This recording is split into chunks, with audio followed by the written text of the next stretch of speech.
I've got a Maggie Thatcher. Don't know where that come from. Got a Maggie. For as far back as most of us can remember, British culture has been defined by its youth tribes.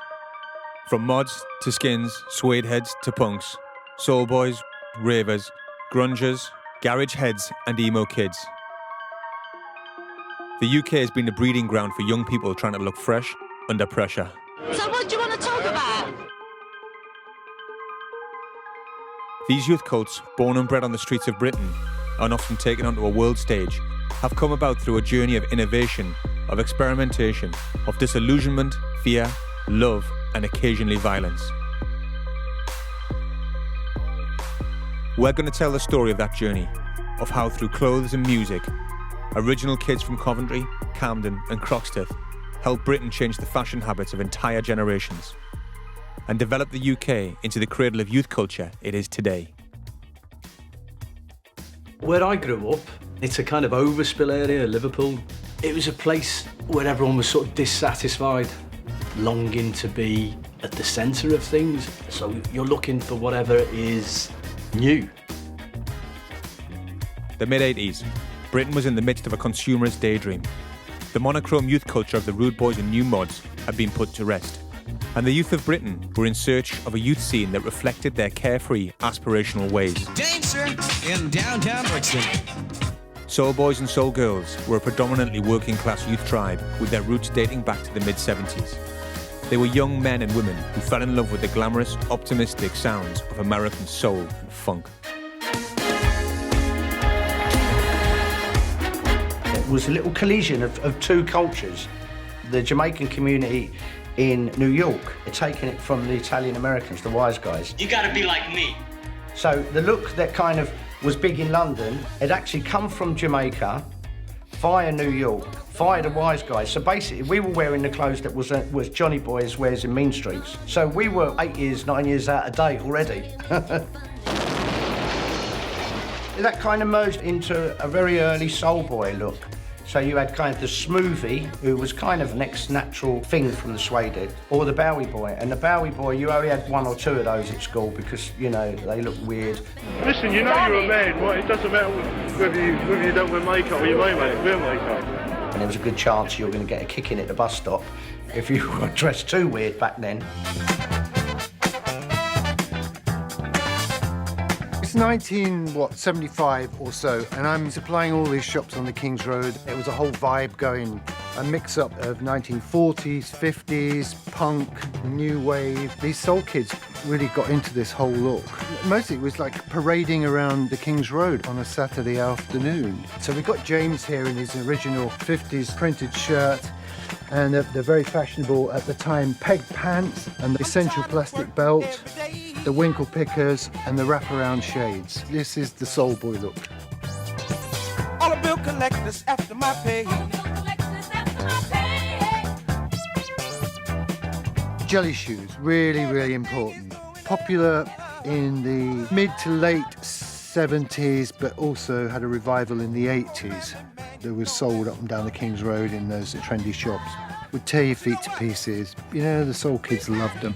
Can't take it no more. If you look back on it, it is quite a camp look, which is always surprising because it's en masse.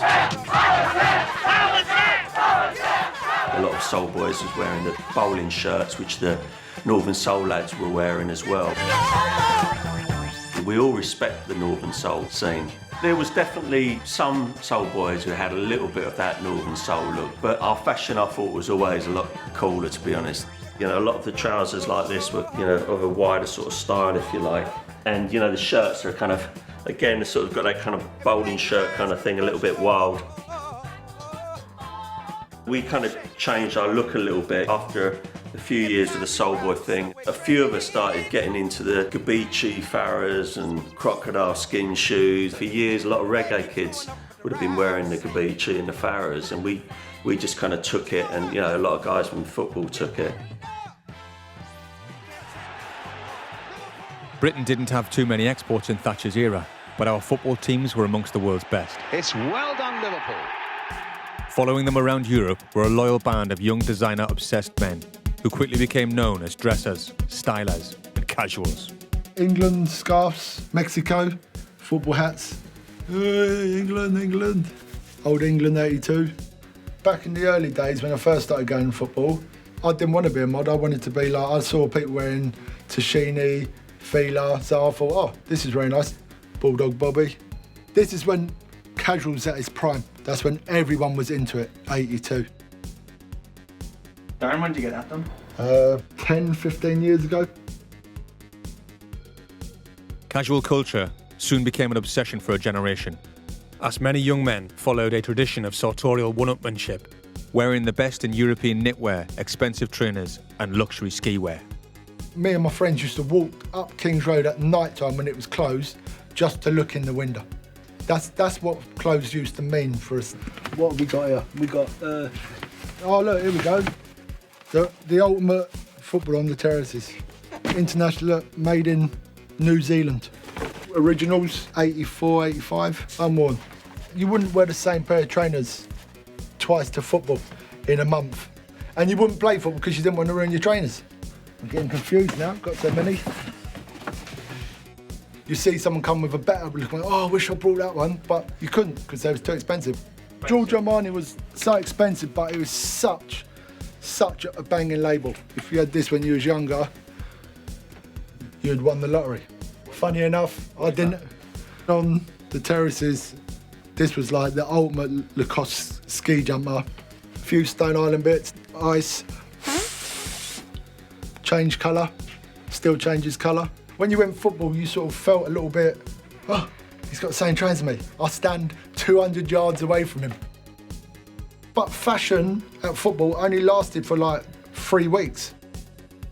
People like looking for certain things, and it was about looking the part. Football on a Saturday afternoon was like a catwalk. If you could only afford one shirt, the only place to wear that shirt to impress other boys would be football. It was much more about class. So it's kind of aspirational. The idea that a 15-year-old kid can look the same as some jet-setting Californian businessman. Independent boutiques across the UK began stocking French and Italian sportswear. Tough post-industrial cities like Glasgow embraced the race for a clean lean. Glasgow's always had a culture of being really into labels for some reason. It has had a rich history of people being label obsessed. The thing that's reported about casual now is European sportswear like Lacoste, Fila, which totally marketed themselves at teenagers.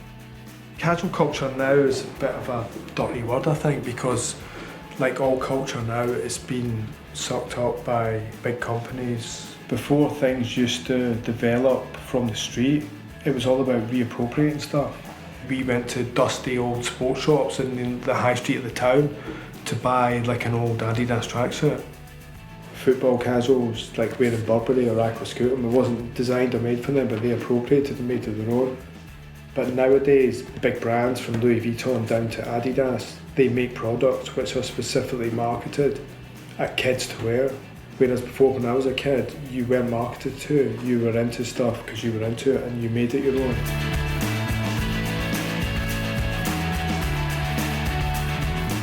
Earliest jacket I've got is the 1983 Teleseller jacket, reflective detailing. Bit of experimental stage for Stone Island. The badge is on the front as opposed to the left arm. I guess with all these sort of labels, I was sort of more thrown into seeing them around through going out raving and going to clubs. I remember trying to get into a Metalheads night in Birmingham when Goldie came up, and all the Birmingham City Zulu ran and rushed the door. It was just to see a Burberry caps and Stone Island jackets, and I was like, wow, that's wicked. That's wicked. I want a bit of that. And what I think appeals to a lot of people about Stone Island, it's a real boys brand. It's like, oh wow, yeah, this one changes colour, this one's reflective, this one's made out of stainless steel. Wow, it's like, yes, it's kind of transcends fashion, and it's that youth culture thing of looking good and trying to one-up and shit and trying to look better than your mates. Wearing things like this, I mean, this is madness. Look at it, it's got a deer on the back of it. 1984, Isle of Wight, you're talking over 20,000 scooters then. This was before a lot of the big festivals. You would just look on the top of the hill and it looked like Glastonbury basically. It was the nearest you'll ever get to freedom of doing exactly what you like.